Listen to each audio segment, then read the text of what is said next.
अब तक बहुत सारे नौजवान बहुत सारे तदफीन में जुड़े हैं, लेकिन इस मरहूम की जो दर्द भरी दास्तान है, मैं चाहता हूं कि आप भी सुने और तमाम इंसानियत भी सुने और इनके हक़ में दुआएं भी करें कि इंसान कैसे कैसे दर्द से सफ़र से गुज़रता है।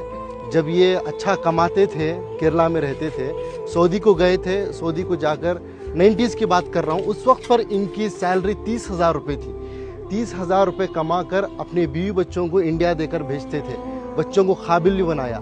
हम तो बार बार सुनते हैं कि माँ बच्चे को पेट में 9 महीने पालती है, लेकिन बाप जहन में ज़िंदगी भर पालता है, अपने औलाद के लिए कुछ भी कुर्बानी दे देता है। लेकिन जब बाप के पास पैसा आया, यानी इस मरहूम के पास, शमशुद्दीन साहब के पास, तो इन्होंने बीवी बच्चों को सऊदी को बुला लिया।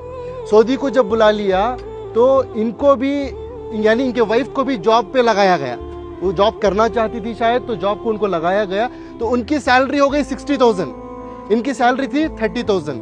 फिर कुछ ही दिन गुजरे, उनके पास कुछ पैसा आया, उनकी बीवी के पास, इनको अपनी ज़िंदगी से दूर कर दिया। ये एक दिन था, ये अपनी बेटी से मिलने के लिए, अपने औलाद से मिलने के लिए सऊदी में ही, जो इनकी बीवी अलग फ्लैट लेकर रहती थी, वहाँ पर जाते हैं।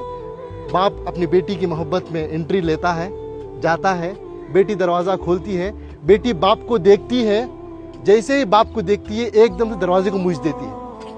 एक तमाचे की तरह इस मरहूम के चेहरे पर पड़ा। ये मैं नहीं कह रहा हूँ, ये इनकी खुद की ज़बानी है। मरने से पहले, कुछ दिन पहले इन्होंने इस वाक़े को बताया है। इसके गवाह हमारे इनायत साहब है, कहाँ है? हाँ, ये है। ये बता ये रहे हैं कि सऊदी से दिल दुखने के बाद, दर्द मिलने के बाद, बेंगलुरु के एक टॉप एरिया में एक बिल्डिंग में एक मैनेजर के तौर पर काम करते थे।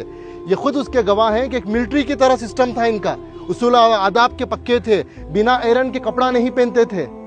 ऐसी अपनी जिंदगी, छोटा सा कमरा था, सीढ़ियों के नीचे से बेड डालकर, एक पंखा लगाकर, उसे भी पाक साफ रखकर जीते थे। ये पूछने लगे कि भाई, मैं तो समझा आप एक सिक्योरिटी गार्ड है, लेकिन आपकी ये पाकी सफाई को देखकर, आपकी ये मिलिट्री सिस्टम को देखकर, आपकी इस डिसिप्लिन को देखकर मेरे अंदर सवाल पैदा हुआ, आपकी ज़िंदगी में क्या हुआ?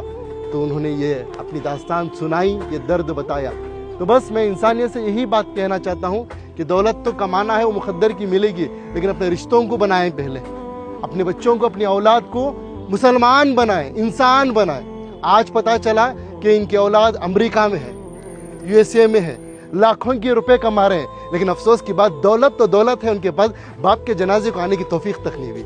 ये अल्लाह का करम है कि अल्लाह ने मुझे और आपको चुना है। मैं और आप आए नहीं यहाँ पर, अल्लाह हमें भेजा है, अल्लाह ने हमें ये तौफीक दी है, तब जाकर इस कब्रस्तान में आए हैं, इस मरहूम के जनाजे में शिरकत कर रहे हैं। इस मरहूम की नसीब देखिए, आज मस्जिद में नमाज़ की जनाजा अदा हुई। इनाम भाई, बड़ा मजमा था, मस्जिद के इमाम साहब, एक आलिम दीन ने इनका जनाजे की नमाज़ पढ़ाई, और तमाम अल्लाह के नेक बंदे मिलकर आकर आज तदफीन के लिए जुड़े।